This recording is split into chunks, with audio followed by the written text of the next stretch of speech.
Hello বন্ধুরা, আজ আমি তোমাদের কাছে নিয়ে এসেছি গল্পের ঝুলি।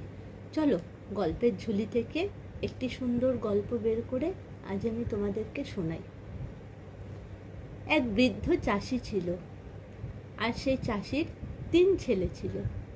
কিন্তু 3 ছেলের মধ্যে একদম ভাব ভালোবাসা মিলমিশ ছিল না। তারা সমস্ত সময় একে অপরের সঙ্গে লড়াই ঝগড়ায় মেতে থাকতো। আর এই কারণে চাষির মনে বড় দুঃখ।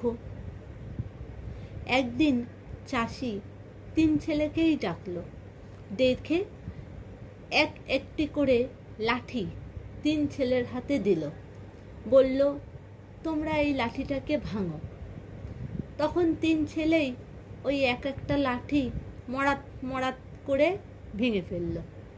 আর ভাবলো, বাবা এ আবার কি কাজ দিয়েছে আমাদেরকে। তারপরে সেই বৃদ্ধ চাষি 3 ছেলেদেরকে একটা করে লাঠির গাঁটটি দিল।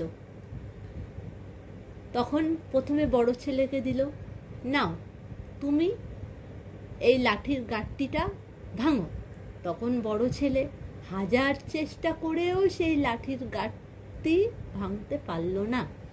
তারপর দিল মেঝো ছেলেকে, মেঝো ছেলেও পারল না সেই লাঠি ভাঙতে। তারপর দিল ছোট ছেলেকে, সেও ভাঙতে পারল না। তারপর 3 জনেই বলল, বাবা এটা কি করে সম্ভব? তুমি এতগুলি লাঠি একসঙ্গে বেঁধে আমাদেরকে ভাঙতে দিয়েছো, কি করে ভাঙবো আমরা? এটা কি সম্ভব? একটা করে লাঠি দিয়েছো, আমরা ভেঙে দিয়েছি, কিন্তু এতগুলি লাঠি একসঙ্গে কি করে ভাঙবো? এটা কি সম্ভব? তখন চাষি ওদেরকে বলল, হ্যাঁ এবার বোঝো, তোমাদেরকে আমি একটা করে লাঠি দিয়েছি, তোমরা কত সুন্দর ভেঙে ফেললে, কিন্তু এই লাঠির গাঁটটিটা তোমরা কিন্তু কেউই ভাঙতে পারলে না।